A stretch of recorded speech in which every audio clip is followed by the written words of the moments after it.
Forgotten Sunrise, Chapter 14, Zephyr Heights. Due to their very early start that morning, well before the sun had come up, Sunset and Pip were on the final approach to Zephyr Heights. Zip may prefer free climbing up the southwest face, but I myself prefer the main road into town, Pip told Sunset as they approached Zephyr Heights' paved section as they came into the city proper. After cutting north, they joined the road that had been constructed next to the river, which flowed south, bypassing the new road that went to Princess Twilight's castle. "Welcome home, Princess Pip," one of the gate guards greeted with a bow, as two more guards came out of the adjacent barracks and accompanied the pair into the city as the princess's escort.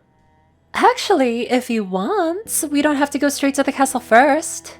We pass right by the Zephyr Heights Museum on the way, Pip offered. Well, can we eat on the way? I don't know about you, but that granola bar from this morning has definitely worn off, Sunset commented. Now that you mention it, yeah, I could definitely do some lunch. What are you feeling? ZH has like almost anything you could want. Let's see.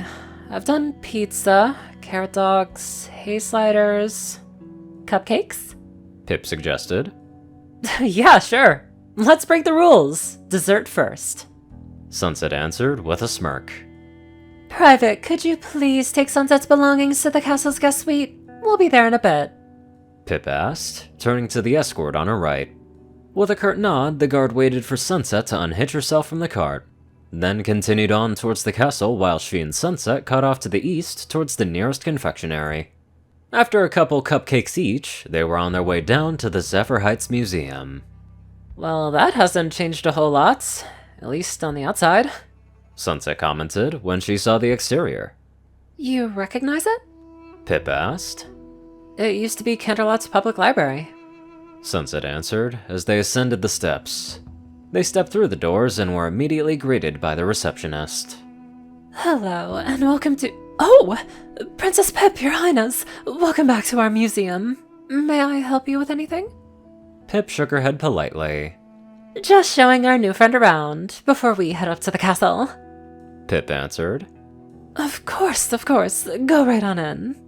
The receptionist replied, waving them through. Yep, the walls look the same, but that's pretty much the only thing, the unicorn commented, taking in her surroundings. Replacing the shelves upon shelves of books on both stories of the structure were now various displays. Artifacts, artworks, and other various displays lined the halls where endless rows of books once were. Mirroring what had been happening the past few months with Maritime Bay's museum, the two-story structure was now far more than Pegasus history. One of the newest pieces, Pip said, coming up to a metallic poster of the Wonderbolts. Zip was quite adamant about getting it restored and put on display. I think she's really hoping to revive the group. There's just the issue of, well, Mom. Not a fan of her doing all those dangerous stunts? Sunset asked, as they looked at more displays. More than that. You see, officially my sister is heir apparent, and I know that's not what she wants to do with her life. I mean, maybe I could, but right now I don't want to think about how that would throw away my content creation into chaos, Pip commented. Yeah, I suppose if you don't aspire to something like that, it could really upend your life, Sunset commented, before stopping to look down the short corridor they had come to. Artwork was displayed on both sides and on the back wall, which had a single large portrait of Cloudsdale. Can you imagine? An entire city in the clouds, Pip commented, taking in the picture, while Sunset slowly stepped closer. I think this is the same hall. I wonder. Sunset stepped up to the painting, with just a velvet rope between her and the wall. She slowly reached forward and gently tapped her hoof against it. What are you doing? Pip asked, nervous that the unicorn was disregarding the velvet rope. Sunset leaned over the rope, put her left ear to the wall, and tapped with her hoof again, her ear twitching in response, before standing upright again and turned to Pip. Pip, what if I told you there was a secret passage here, right behind this wall? Do you think the head curator would move this painting? Pip's eyes widened at the request, but the princess had to admit that she was intrigued at secret passage. and Sunset even recognized the glint in her eye. And no streaming, Pip. If it's still here, no pony was supposed to know about it. Pip gave a nod. I'll go see if I can find them. The Pegasus replied before trotting off, and Sunset returned her attention to the wall, wondering if the mechanism had been removed, had been boarded over, and how hard it would take to get through. She was hoping her memory was serving her well. She didn't want to tear through a wall for nothing, but that tapping definitely sounded a bit hollow. "Excuse me, miss?" came a new voice, a well-dressed Pegasus stallion with Pip at his side. "May I help you with something? Princess Pip is saying something about a secret passage." Pip took a step forward. This is Whirlwind, curator of the Zephyr Heights Museum, she announced. Sunset smiled gently at both of them, before looking at Whirlwind. Sir, how much do you know about this building? Sunset asked, and Whirlwind cleared his throat. "I do know that it's one of the oldest buildings in the city. Before it was a museum, I'm not sure. Records that far back are notoriously hard to find.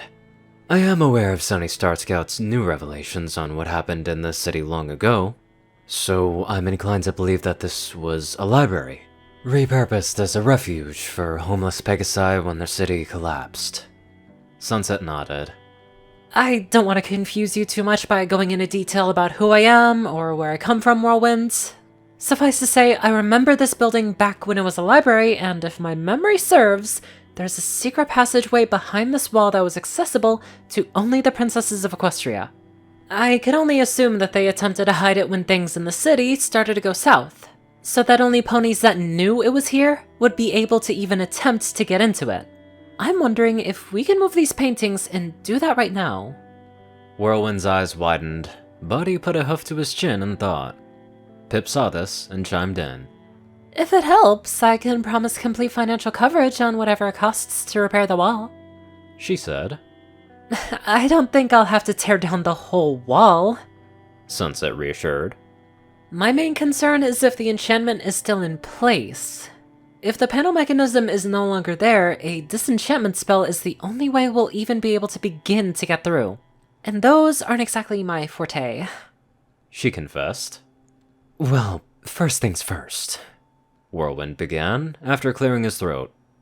Yes, I can arrange to have these paintings moved shortly. Apart from those, with Pip's reassurances, you can proceed once they're out of the way. Please mind your surroundings during your, disenchanting, Whirlwind replied, adjusting his glasses. I'll be careful. You have my word, Sunset reassured him. Several minutes later, he had a pair of museum technicians come and carefully remove the paintings, and also move the velvet rope back to the front of the corridor, safely cordoning off the area.